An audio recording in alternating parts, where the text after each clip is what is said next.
여러분 안녕하십니까? 12월 10일 JCN 모닝뉴스입니다. 울산시 교육청에 설치된 시민 분향소에는 지난 8일에 갑작스레 별세한 고 노옥희 울산시 교육감을 추모하기 위한 행렬이 이어졌습니다. 고 노 교육감은 교육과 인권, 환경과 노동 분야의 개선에 앞장서 왔다는 평가를 받고 있는데요. 특히 시민들은 학생을 사랑했던 교육감으로 기억했습니다. 김영환 기자의 보도입니다. 고 노옥희 울산시 교육감을 추모하기 위해 울산시 교육청에 설치된 시민 분향소, 시민과 학부모, 교직원들의 추모 행렬이 오전부터 이어졌습니다. 부모로서 정말 많은 혜택을 받았다 생각하거든요. 공정하고 투명했는데 참 너무 아쉽고 가슴이 아픕니다. 갑작스러운 비보를 접한 전국 시도교육감과 정치권 인사들의 조문도 잇따랐습니다. 김두겸 울산시장이 첫날 빈소를 방문했고 노 교육감과 같은 진보 성향으로 분류되는 조희연 서울시 교육감도 장례식장을 찾아 고인을 애도했습니다. 우리 공무직분들, 비정규직분들의 요구에 가장 가까이 발언하시고 이걸 실현하고자 하신 분이었다. 가감없이. 울산시 교육청의 조례안과 예산안을 심의하는 울산시 의원들도 빈소를 방문해 애도의 입장을 밝혔습니다. 정말 가슴 아프고 오늘 우리 저희 의회에서 공식적으로 위원님들 전부 다 저하고 같이 와서 조문을 하면서 위로의 말씀을 전합니다. 시민들은 고 노교육감을 학생들을 사랑했던 교육감으로 기억했습니다. 처진 아이들도 다 끌어서 데리고 가겠다고 하시는 그 방침이 이제 모든 아이들 사랑하시는 그 마음이 되게 좋아서. 노 교육감은 아프가니스탄 특별 기여자 문제가 지역사회에 이슈가 됐을 당시 아프간 학생들의 첫 등교 현장을 찾는 등 차별 없는 교육을 몸소 실천하기도 했습니다. 1979년 울산에서 처음으로 교단에 선 노 교육감은 1986년 교육민주화 선언에 참여했다는 이유로 해직된 바 있습니다. 이후 정교조 울산지부장과 울산시 교육위원을 역임했고 2018년 선거에서 첫 진보 여성교육감에 당선된 이후 재선까지 성공했습니다. 노 교육감은 재임 기간 교육계의 청렴도와 교육복지를 전국 최고 수준으로 끌어올렸다는 평가를 받고 있습니다. JCN 뉴스 김용환입니다. 고 노옥희 교육감의 별세와 관련해 교원단체와 노동단체 애도 성명도 이어졌습니다. 전교조 울산지부는 한 명의 아이도 포기하지 않는 울산 교육을 위해 마지막까지 헌신했다며 노 교육감이 이루고자 했던 진보 교육을 이어나가겠다고 밝혔습니다. 울산시 교원단체 총연합회는 자신의 교육 철학 실천과 교육 혁신을 위해 불철주야 노력을 아끼지 않은 노 교육감의 헌신을 기억하겠다고 애도했습니다.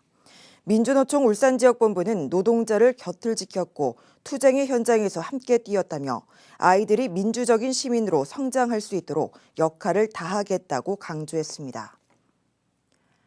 화물연대가 총파업 16일 만에 현장 복귀를 결정한 가운데 울산 산업 현장 곳곳에서 2,044억 원의 피해가 발생한 것으로 추산됐습니다. 울산시는 화물연대 총파업 기간 석유화학이 수출 물량의 출하 차질 등으로 1,900억 원의 피해가 발생한 데 이어 레미콘이 123억 원의 생산 차질을 입었고 시멘트와 철강도 각각 16억 원과 1억 원의 출하 차질이 발생했다고 밝혔습니다. 또 자동차의 경우 완성차 16,000여 대를 로드 탁송함에 따라 3억 7천만 원 상당의 피해가 발생했다고 덧붙였습니다. 한편 화물연대는 어제 조합원 총투표 결과 61.84%의 찬성으로 총파업 중단을 결정했습니다. 현대중공업 노사가 마련한 2012년 임단협 잠정합의안이 조합원 투표에서 부결됐습니다.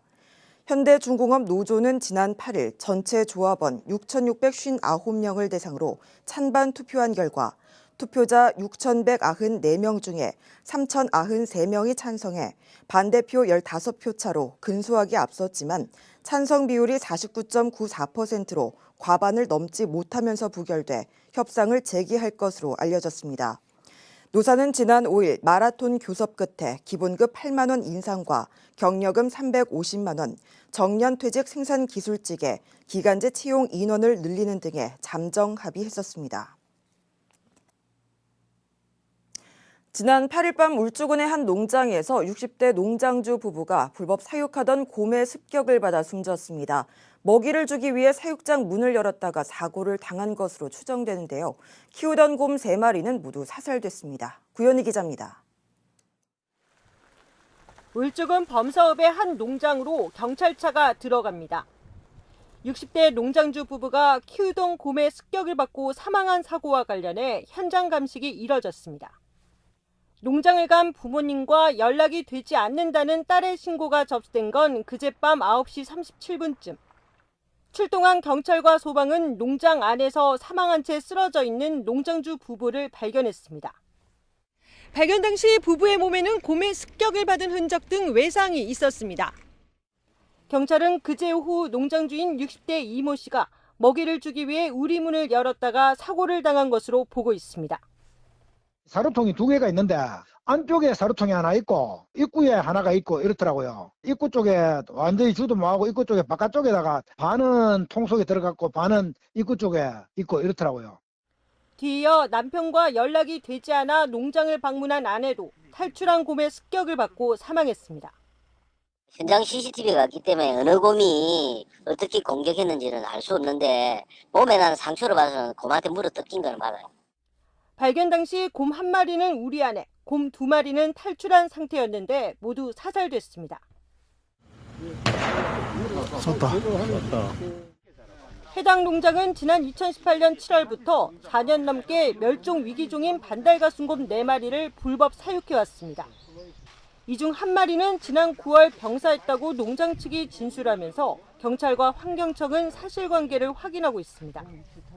앞서 이 농장에서는 지난해 5월에도 곰 1마리가 탈출하는 소동이 빚어져 주민들이 불안에 떨어야 했습니다. 하지만 불법 사육으로 인한 처벌은 2차례 고발로 각각 벌금형을 받은 게 다였습니다. 저희도 계속 일단 임대라고 주장을 하고 있어서 임대면은 빨리 그 원주인에게 돌려보내고 사육환경관리 철저히 해라고 계속 얘기를 하고 있던 상황이었거든요. 솜방망이 처벌과 허술한 관리 감독이 결국 대형 사고로 이어졌다는 지적이 나옵니다. 한편 사망한 농장주는 축구장 20개에 달하는 산림을 장기간 훼손한 혐의로도 재판을 받던 중이었습니다. JCN 뉴스 구현입니다. 2023학년도 대학 수학능력시험 성적 통지표가 어제 울산에서도 9,300여 명의 수험생들에게 일제히 배부됐습니다. 9천여 명은 재학 중인 학교와 모교에서 300여 명은 울산시 교육청에서 성적 통지표를 받았습니다. 한국교육과정평가원에서는 온라인으로 성적 증명서를 발부받을 수 있습니다. 성적표에는 영역별 표준 점수와 백분위 점수, 등급이 기재돼 있습니다. 한편 전국 수능 만점자 3명 가운데 1명이 울산 현대청운고 권하은 학생인 것으로 나타났습니다.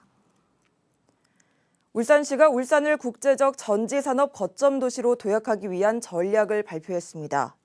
울산시는 내년 상반기에 산업통상자원부가 실시하는 2차 전지 첨단 전략산업 특화단지 지정 공모에 참여하는 등 14개 핵심 과제를 추진할 계획입니다. 이를 위해 어제 삼성 SDI와 고려아연, 후성 등 57개 관련 기업과 대학 4곳, 11개 2차 전지 연구와 지원기관 등이 참여하는 전지산업 제도약 연합체를 발대했습니다. 연합체는 울산의 전지산업 발전과 2차 전지 글로벌 선도도시를 위해 힘을 모을 것을 결의했습니다. JCN 울산중앙방송의 17년 장수 프로그램인 우리 동네 가수왕 왕중왕전이 지난 8일 KBS 울산홀에서 성황리에 열렸습니다. 이날 왕중왕전에는 올해 1년 동안 각 구군에서 열린 우리 동네 가수왕 노래자랑에서 뽑힌 9명의 아마추어 가수들이 참가해 실력을 겨뤘으며 김희재와 수근 등 인기 가수들도 출연해서 홀을 가득 메운 시민들을 즐겁게 했습니다. 이번 왕중왕전에서는 일산해수욕장 편을 거쳐 출전한 6번 정성학 씨가 대상을 받았습니다. 우리 동네 가수왕 왕중왕전은 JCN 울산중앙방송을 통해 특집 방송됩니다. 6번 연예인을 불렀던 정성학 씨. 우선은 네. 오늘 여기 와주신 저희 어머님하고 이제 어머니 어머니. 친구분들한테 친구들도 아이고 제일 좋아하시네요. 감사를 드리고 싶고요. 네네. 네, 그리고 이제 하늘에 계신 아버지한테 이 영광을 돌리고 싶습니다. 아유 기뻐하시겠어요 아버님께서도. 울산 서생 앞바다에 들어설 국내 최초 해저도시 시험장에 대해서 뉴스포커스에서 짚어봤습니다.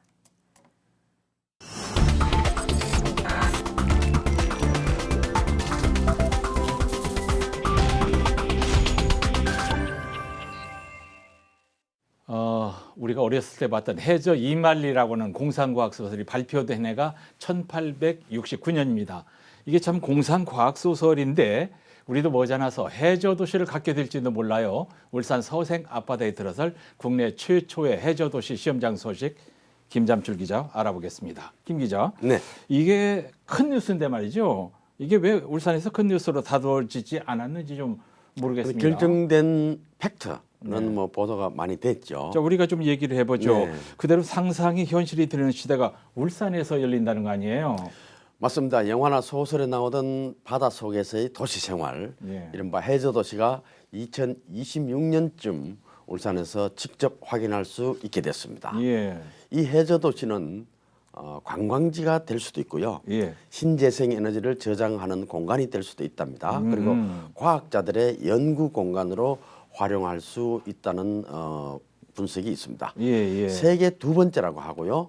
아시아 최초의 해저도시 개발이라는 이 시험장은 해양수산부가 추진하는 해저공간 심층 모듈이 설치되는 겁니다.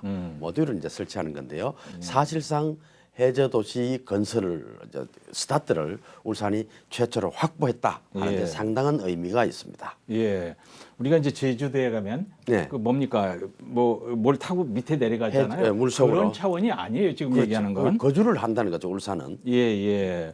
울산 앞바다에 그 중에서 울쪽은 서생면 신리 앞바다에 설치한다는 거죠. 맞습니다. 서정면 신리 앞바다인데요. 네, 네. 육지에서 약 2.5km 떨어진 거리 그 바다 한복판에 네. 수심 30m 지점에 건설하기로 되어 있습니다.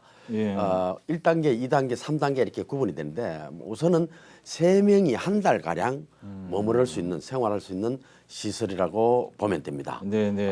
통신, 재난구조 또는 뭐 일상생활하는 거주 관련 이 세 분야의 연구를 위한 일단 시설을 먼저 설치를 하고요. 네, 네. 그리고 2026년까지 해수부가 373억 원을 투입해서 이 기술을 검증하는 거죠. 네. 정말 어떻게 활용이 계속 적용할 수 있냐, 확대할 수 있느냐 네. 이렇게 됩니다. 그러면 기술 검증이 끝나면 진짜 해저 도시로 바로 이제 들어가나요? 네, 뭐 도시라고 해서 뭐 큰 우리 육상의 뭐 구나 시처럼 이런 도시는 물론 아니지만은 네, 해저 공간 플랫폼을 일단은 성능을 충분히 검증한 뒤에 단계별로 시설을 확충할 겁니다. 2단계를 보니까 수심 50m에 예. 여러 시설을 추가로 설치한다. 그러면은 사실상 해저 도시가 탄생되는 거라고 합니다. 예, 예. 이 후에는 또 수심 200m 아래에 11,700여 제곱미터 면적에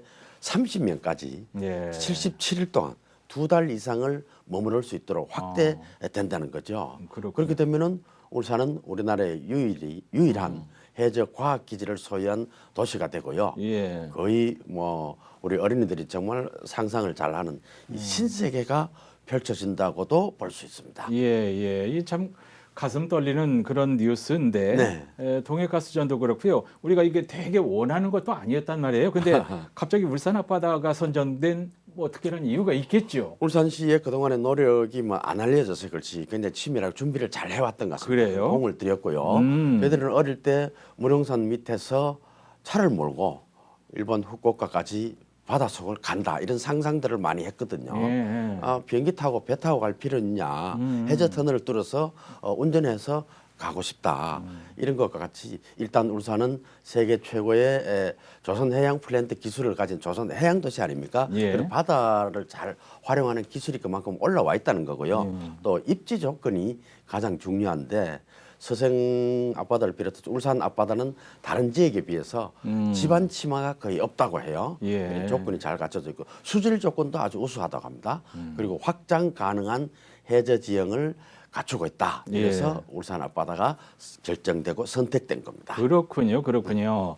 자, 울산 해저도시는 그동안 잠들어 있던 바다 밑을 개척해서 신세계를 만든다는 점에서 매우 의미 있는 사업일 것 같아요. 달라지는 울산의 새로운 도전이 성공적으로 추진되기를 기원을 합니다. 김잠출 기자, 고맙습니다. 학교와 학원가가 밀집돼 한때 인기를 끌었던 남구 옥동에서 12년 만에 신규 아파트 분양이 실시돼 결과가 주목되고 있습니다. SM 삼환기업은 어제 중구 UBC 인근에서 남구 옥동에 짓는 중대형 320세대 규모의 아파트 견본주택을 공개하고 19일부터 청약을 받는다고 밝혔습니다. 이 신규 아파트는 옥동에서 12년 만에 분양하는 것이지만 주택 매매 경기가 가라앉은 분위기여서 분양 결과가 어떻게 될지 관심이 쏠리고 있습니다. 울산경제자유구역청은 호주 지역 투자 유치를 위해 어제 주한 호주상공회의소 회원사들을 초청해서 울산의 산업 현황을 설명했습니다. 이날 행사에는 와일드러셀 주한 호주대사관 경제상무관과 국내 소재의 호주기업 관계자 등이 참석했습니다. 울산시는 수소산업과 동북아 오일가스 허브 사업, 2차 전지 산업 생태계를 설명했으며 현대차와 현대중공업 등 산업체 견학도 진행했습니다. 북구청은 어제 북구 청년창업지원센터 안에 청년 창업가들을 지원하는 공간인 울산 메이커하우스 개관식을 가졌습니다. 울산 메이커하우스는 중소벤처기업부 공모사업으로 청년 창업가들의 제조업 창업 촉진 등을 위해서 마련됐으며 청년 창업가에게 제조와 사무공간 지원은 물론 제품화 R&D와 멘토링 등의 창업 지원을 할 예정입니다. 북구 청년창업지원센터는 이달 중에 제조업 청년 창업가를 모집해서 창업을 희망하는 청년들을 지원할 계획입니다. 울주군이 추진하고 있는 다양한 스마트팜 정책과 성과를 한눈에 볼 수 있는 2012 울주 스마트팜 네트워크 포럼이 어제 울주군청 문수홀에서 열렸습니다. 울주군이 주최하고 울산 테크노파크와 한국과학기술정보연구원이 공동 주관한 어제 행사에서는 울주군 스마트팜 창업 농가 소개와 특강, 우수 사례 발표 등이 이어졌습니다. 행사장에는 스마트팜 창업 농가의 설비와 연구개발 성과 등도 전시돼서 눈길을 끌었습니다. JCN 모닝뉴스를 마칩니다. 함께해 주신 여러분 고맙습니다.